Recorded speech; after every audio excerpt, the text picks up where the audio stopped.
Well, I'm very clear that I was put on the planet to do two things. So, one of those was to help to destigmatize the menstrual cycle.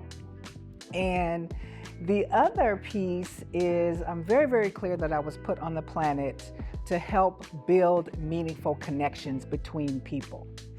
So when it comes to, I like to think of myself as a menstruation mindset mentor.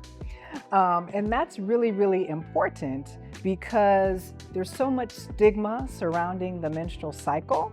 And one of my favorite populations that I love to work with in terms of that piece is dads who are girl dads of preteen daughters. I love to work with this particular population.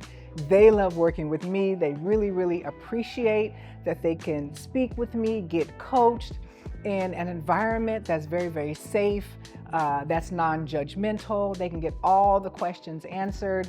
And when they're done working with me, they're just so appreciative, so much more connected to their daughters, knowing how to use their dad mojo to survive that, the essence of girl adolescence, as I like to call it.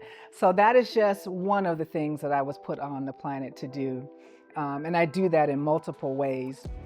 In addition to working with dads, I do that by delivering lectures around the country for community-based organizations, for academic institutions, really, really building the connection between people and having open and honest conversations about the menstrual cycle so that we can help to destigmatize it. Because the stigma lies in the secrecy. So once we bring it to the forefront and start engaging in conversations with boys, with girls, with men, with women, people of all genders together, man, it's powerful. So the other thing that I was put on the planet to do was, again, to help build those connecting relationships between people. So one of the ways that I do that is with my Harmonizing Perspectives workshop. It's called Harmonizing Perspectives Using Music, Diversity, and Social Change. And I'm not going to drop all the nuggets, but after that, whether it's, again, at an academic institution, whether it's a community-based organization, whether it's a Fortune 500 company and their employees, afterward, and within 2 to 3 hours, I'll have you feeling like you were at a mini retreat. And all these people that you've been working with and engaging with and really didn't feel too connected with them, you feel connected and have common ground afterwards. So that is what I've been put on the planet to do. How do I maintain resilience in the face of setbacks and obstacles? Couple things. One is being very, very clear about my purpose. So I'm very, very clear about what I was put on the planet to do.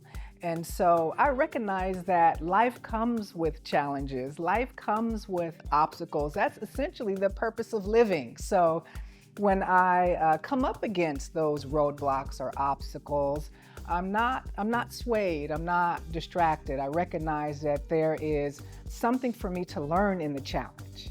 And so embracing it like that is a whole nother way of approaching different challenges. So my question is, okay, well, what am I supposed to learn from this obstacle? What am I supposed to learn from this particular challenge? And I'm always looking for the lesson. So that's a positive mindset that I bring into facing challenges and obstacles. So looking at it that way, being very, very clear about my purpose, and knowing that there are so many people that I have yet to meet who need to meet me. They're looking for me, and being very, very clear about that as well. So, a little challenge here and there is not going to stop me. I'm going to definitely keep going. And so that's how I stay motivated, focusing on my values, focusing on my passion, and looking for the lesson in the challenges. How do I use my platform or my business to amplify the voices of underrepresented groups? First off, when it comes to grooming girls, when it comes to raising girls, dads are essentially an underrepresented group. So I target them, I go after them, I speak as much as I can about how dads are so incredibly important into raising our girls.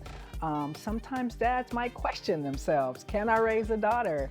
And it's because of some of that chatter that's out there. And so that's one of the underrepresented groups that I like to bring to the forefront, bring the voices of dads to the forefront so we can hear what it is that they're experiencing. Because frankly, sometimes their experiences are minimized, their experiences are dismissed.